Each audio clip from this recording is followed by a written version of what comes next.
ඔයාලගේ ෆෝන් එකෙත් ads play වෙනවද? ඒක හදාගන්නේ මෙන්න මෙහෙමයි. ඔයාලා මුලින්ම ඔයාලගේ ෆෝන් එකේ සෙටින්ග්ස් වලට යන්න.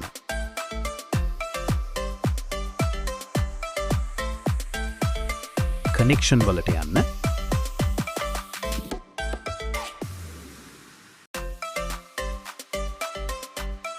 More connection settings වලට යන්න.